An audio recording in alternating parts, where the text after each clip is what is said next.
in the boundless, frostbitten realm of the Arctic, where the ice gleamed like the bones of the earth and the wind sang songs of ancient spirits, the Inuit spoke in hushed tones of Nanook, the polar bear god. Known in their tongue Inuktitut as polar bear, Nanook was no mere creature of flesh and fur, but a divine sovereign, the master of bears and a force as enduring as the tundra itself.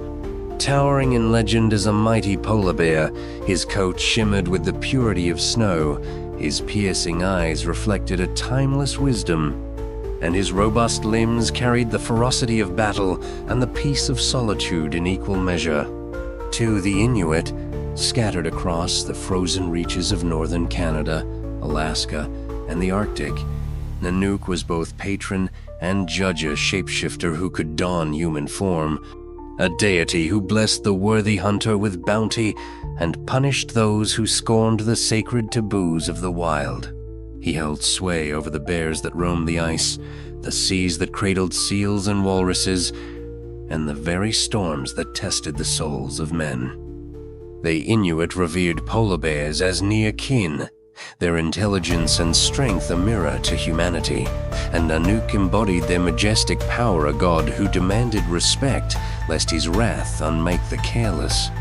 In this unforgiving land, there lived a hunter named Katu, whose name echoed through the villages of northern Canada as a testament to courage and skill. His harpoon had pierced the hides of countless seals, and his traps had ensnared the fleetest foxes. Yet, in the winter of his 25th year, a shadow fell across his renown, a shadow cast by Nanook himself. Katu had grown up steeped in the tales of the polar bear god. As a boy, he sat by the fire, enthralled as his grandmother wove stories of hunters who honored Nanook with rituals, offering the first morsel of their kill to his spirit, and of those who, in their hubris, ignored the bond between man and beast, only to vanish beneath the ice or waste away in the endless cold. But Katu, hardened by years of triumph, had let these lessons slip from his heart.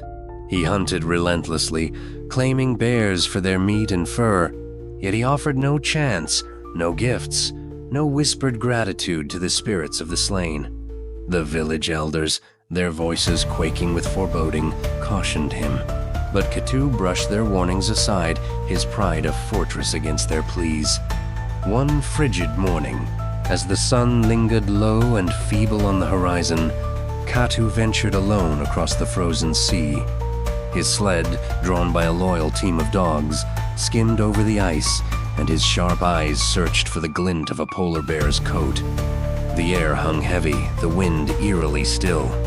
Then, from the swirling mist, it emerged a bear of breathtaking grandeur, its fur a radiant white, gaze keen and profound. Katu's pulse raced. This was no ordinary prey. He hefted his spear, his hands steady, his mind alight with the promise of glory. But as he struck, the ice beneath him shuddered and cracked. The dogs howled, scrambling as the sled lurched, and Katu plunged into the black, icy depths.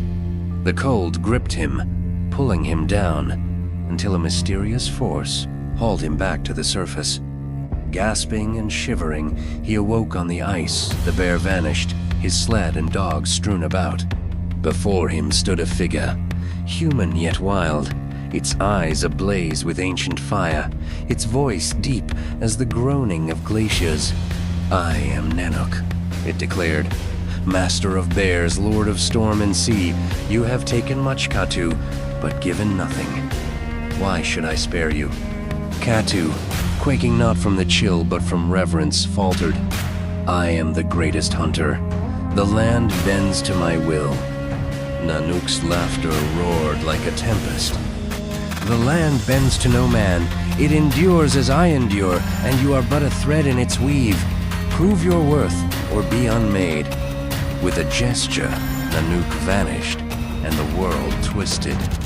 Katu stood alone on an endless plain of ice, his weapons gone, his body wrapped in ragged furs. The sky blackened, and a storm descended, snow blinding his sight, wind tearing at his flesh. He staggered onward, hunger clawing at him, the cold seeping into his marrow. Days merged into nights, the blizzard unrelenting, a trial forged by Nanook's will. At first, Katu raged against the god, his pride a dying ember in the gale. But as time wore on, clarity emerged. Bare tracks in the snow guided him to a frozen seal, its meat a lifeline he ate with thanks. A cave of ice offered refuge, its strength a gift of the land. When he felled a hare with a stone, he knelt, honoring its spirit as his grandmother once taught. Weeks, perhaps months, slipped by, time blurred in the god's test. Katu's hands toughened, his frame thinned, but his soul grew keen. He learned to heed the ice, to respect the wind, to cherish the life he claimed. One dawn, as the storm relented and sunlight pierced the veil, Nanook returned, now the great bear once more. His eyes held no fury, only discernment.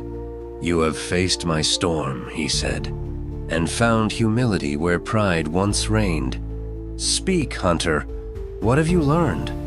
Katu lowered his head, his voice firm. "I am not the master of this land. You are, and all that dwells within it. I hunt to live, not to dominate, and I will honor our bond." Nanook's gaze warmed, and with a nod he faded into the light.